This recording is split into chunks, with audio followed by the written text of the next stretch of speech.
अस्सलाम वालेकुम, बिस्मिल्लाहिर्रहमानिर्रहीम। नाजरीन, मैं प्रोफेसर हाफिज़ खुर्रम इकबाल यूनिवर्सिटी ऑफ सियालकोट के आईआर डिपार्टमेंट से और गिफ्ट यूनिवर्सिटी के पॉलिटिकल साइंस डिपार्टमेंट से आप देख रहे हैं तारक इस्माइल सागर ऑफिशियल यूट्यूब चैनल।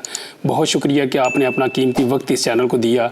नाज़रीन, इस हफ़्ते के जो अहम पॉइंट्स हैं मैं अभी आपके सामने रखूँगा। सबसे पहली बात तो ये है कि ग्रे लिस्ट से बाहर पाकिस्तान को निकालने के लिए ग्रीन सिग्नल दे दिया है FATF ने। फ़र्स्ट ऑफ ऑल तो मैं जिक्र करूँगा कि FATF कब बनी है और इसके क़याम का मकसद क्या है। ये फ्रांस के अंदर इसका हेडक्वार्टर है और इसके क़याम का जो मकसद था वो ये था कि स्टेट्स के दरमियान जो मनी लॉन्ड्रिंग होती है उसको रोका जाए। और ये इसका मकसद तो शुरू में ये था, आहिस्ता आहिस्ता इसका मकसद जो है वो चेंज होता गया। यानी कि दहशत गर्दों की माली मुआवनत के हवाले से इन्होंने बड़ी सख्त पॉलिसियाँ बना दी। 1989 के अंदर ये बनती है और उसके बाद 2001 के अंदर इसको बाकायदा तौर पे फॉर्मेट किया जाता है, इसको बढ़ाया जाता है। इसको बनाने में G7 जो ग्रुप 7 कंट्रीज़ हैं उन्होंने बड़ा रोल प्ले किया है, जिनके अंदर इटली है, जर्मनी है, फ्रांस है, यूनाइटेड किंगडम है, USA है, जापान है और कनाडा है। ये ऐसे ममालिक हैं कि जिन्होंने FATF को बनाने में बड़ा अहम किरदार अदा किया है और ये सरपरस्ती कर रहे हैं FATF की। अब इसके अंदर तकरीबन कोई 39 कंट्रीज़ हैं जिनका मकसद ये है कि हम दहशत गर्दों की जो माली मुआवनत करते हैं लोग, उनकी रोकथाम करें। दहशत गर्दी का किसी किस्म का कोई वाक़या अगर किसी जगह पर पेश होता है तो उसको कंडेम किया जाए और उसके लिए इक़दाम किए जाए। ये लोग बाकायदा तौर पे जितने भी ममालिक हैं उनके अंदर इनके एजेंट्स हैं और ये काम कर रहे हैं। अगर किसी भी जगह से इनको कोई ऐसे असाइन मिलते हैं तो इन ममालिक के ऊपर ये पाबंदी लगा देते हैं, जिसका अभी रिसेंटली शिकार पाकिस्तान हुआ है। पाकिस्तान के ऊपर इन्होंने बहुत सख्त पाबंदियाँ लगाई और अरसा दराज से लगा रहे हैं। कुछ पॉइंट्स इन्होंने दिए पाकिस्तान में, चूँकि पाकिस्तान में इनका एक बहुत बड़ा लॉजिक था कि पाकिस्तान के अंदर दहशतगर्द तंजीमें हैं और इनका इन्होंने नाम भी लिया जो इनकी नज़र में थी। हालांकि वो फ्रीडम फाइटर थे या कश्मीर के अंदर जाके तो वो कुछ एक्टिविटीज़ करते थे। पाकिस्तान के अंदर उनका कोई ऐसा रोल प्ले नहीं था कि पाकिस्तान के अंदर उन्होंने कोई दहशतगर्दी की हो, जिनमें सर फहरिस्त जो है वो जमात दावा की तहरीक आ जाती है, फलाही इंसानी फाउंडेशन आ जाती है, फिर जैश मोहम्मद है और उसके बाद आहिस्ता आहिस्ता फिर इन्होंने तहरीक लब्बैक पाकिस्तान का भी नाम ले दिया। अब बात करने का मकसद जो है वो ये है कि इन सारी जितनी भी ऑर्गेनाइजेशंस हैं इनको ख़त्म करने के वाले से इन्होंने 27 पॉइंट अपने दे दिए। अब पाकिस्तान ने भरपूर कोशिश की कि इन पॉइंट्स के ऊपर अमल दरामद किया जाए। इनके जो लीडरान हैं जेलों में उनको कैद किया गया, घरों के अंदर नज़रबंद किया गया। इसके साथ साथ जो अगर कोई फंड इकट्ठा करता है, चंदा इकट्ठा करता है, उनके चंदा इकट्ठा करने के ऊपर पाबंदी। अगर कोई खाले इकट्ठी करता है तो खाले इकट्ठे करने के ऊपर पाबंदी। इनकी जितनी भी एम्बुलेंस सर्विसेज थी सारी कौमी तहवील के अंदर ले ली गई। इनके जितने भी हॉस्पिटल्स चलते थे या कोई फलाही इनके काम होते थे, इदारे थे, वो सारे नेशनलाइज किए गए, उनको कौमी तहवील में लिया गया। अब इनका जो आगे सर्वाइव का जो सोर्स था, सारे सोर्स इन्होंने बंद कर दिए। इसके साथ इवन के इनके जो तालीमी इदारे थे उन तालीमी इदारों को भी बंद किया गया।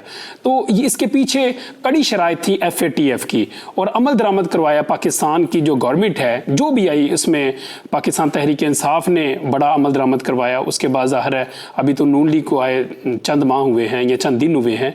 तो बात करने का मकसद ये है कि असल जो एजेंडा था FATF का और जिसका जो प्रेसिडेंट है मार्कोस प्लेयर, उनका एजेंडा ये था कि हम दहशत गर्दी को ख़त्म करेंगे, दहशत गर्दों की माली मुआवनत जैसे घनौने जो जराइम हैं इनको ख़त्म करेंगे, हम जितने भी यहाँ पर मनी लॉन्ड्रिंग के केस होते हैं इनको ख़त्म करेंगे।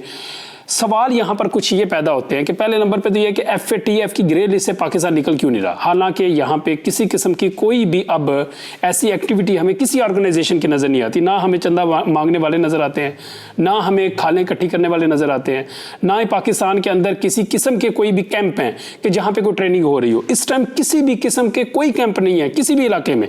पाकिस्तान के जो दूर दराज के इलाके हैं या पहाड़ी इलाके हैं वहाँ पर भी अब कोई कैंप, एक भी कैंप नहीं है कि जहाँ पर ट्रेनिंग हो रही है। तो फिर पाबंदियां क्यों? सवाल ये है कि पाबंदी, और जो इनके पॉइंट्स थे वो पॉइंट्स भी आहिस्ता आहिस्ता बढ़ते जा रहे हैं, अब 34 हो गए हैं। तो पाकिस्तान ने मुकम्मल उनके ऊपर अमल दरामद किया, लेकिन उसके बावजूद इन्होंने कहा जी अब हमारा एक बाकायदा डेलीगेशन जाएगा और डेलीगेशन जाके वहाँ पे ऑब्जर्व करेगा कि क्या वाकई जितने भी हमारे पॉइंट्स थे मनोअन उनके ऊपर अमल हुआ है या कोई डंडी मारी गई है। सामने जो वीडियो बनाने का मकसद है वो ये है कि इस वक्त पाकिस्तान के ऊपर तो इतना प्रेशर है, हालांकि पाकिस्तान में एक भी कैंप नहीं है, हालांकि पाकिस्तान में दहशतगर्दी को सपोर्ट करने का एक भी वाकया नहीं है। अगर हम हमसाए मुल्क इंडिया की तरफ देखें तो बाकायदा तौर पे आरएसएस वहाँ पर मौजूद है, बीजेपी खुद एक बहुत बड़ी गुंडा जमात है, इसके अलावा उनकी जो शिव सेना है और उसके बहुत सारी ऐसी तंजीमें हैं, अगर उनको फिंगर टिप्स पे गिना जाए तो सैकड़ों से ज़्यादा आपको नजर आएंगी। और इतने जुनूनियत वाले हैं हिंदू, उनकी दहशतगर्दी या उनका कोई भी वहाँ पर काम इनको नज़र नहीं आता और इल्ज़ाम आए रोज़ पाकिस्तान के ऊपर लगा दिया जाता है। इंडिया के अंदर इतनी तखरीब कारी होती है, वहाँ पर इतने दहशतगर्दों की नर्सियाँ बन चुकी हैं, वो इनको नज़र नहीं आती।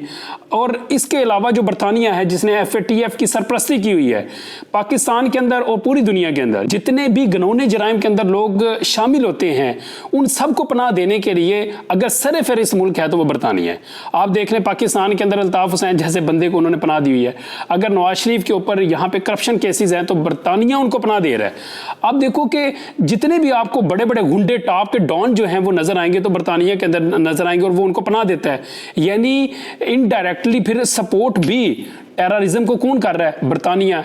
और अमेरिका की दहशतगर्दी किससे छुपी है? तो ये सारे ऐसे फैक्टर हैं जिनको हमें देखना चाहिए। और अगर पाकिस्तान की बात की तो पाकिस्तान जितना मर्जी कोशिश करे, स्ट्रगल करे, ये लोग कभी खुश नहीं होंगे। अल्लाह ताला ने कुरान पाक में वाज़ेह तौर पे फरमाया कि काफिर तुम्हारा दोस्त हो ही नहीं सकता, ये लोग नहीं खुश हो सकते हत्ता कि तुम इनके दीन को एक्सेप्ट ना कर लो। तो हम इनको खामखा से खुश करने की कोशिश कर रहे हैं और अपने मुल्क के अंदर अपने ही मुल्क के जो शहरी हैं उनके ऊपर आए रोज़ पाबंदियाँ लगा देते हैं। इसके अलावा भी आप रिसेंटली जो हमारा मौजूदा ना अहल वजीर खजाना है मिफ्ता इस्माइल, उसके बयान सुने तो वो कहता है कि IMF हमसे खुश नहीं हो रही। IMF ने खुश होना ही नहीं है, तुम अपने सारे खोखों के कारखाने भी बेच दो ना, IMF तब भी खुश नहीं होगी। क्यों? क्योंकि वो इन पॉलिसी से खुश ही नहीं होते। वो उस वक्त खुश होंगे कि जब पूरा पाकिस्तान जो है वो ला इलाहा इल्लल्लाह को छोड़कर उनकी जो मज़ाहब हैं और उनके जो नज़रियात हैं, उनके जो अकायद हैं, बिलीव्स हैं, जब उनको तस्लीम करेंगे तब IMF भी खुश हो जाएगी। तब FATF ग्रे लिस्ट निकाल के हमें वाइट लिस्ट के अंदर भी ले आएगा और हमें बाकायदा सलूट भी किया करेगा। अगर हम जब तक कलमा पढ़ रहे हैं, अपने नज़रिया इस्लाम के ऊपर हैं, हमारा मुल्क इसको लेके चल रहा है, तब तक तो कम से कम ना FATF खुश हो सकती है और ना ही IMF खुश हो सकती है। इस बारे में हमारे जो स्टेक होल्डर्स हैं उनको लाजमी सोचना चाहिए। अपना बहुत ज़्यादा ख्याल रखें। अस्सलाम।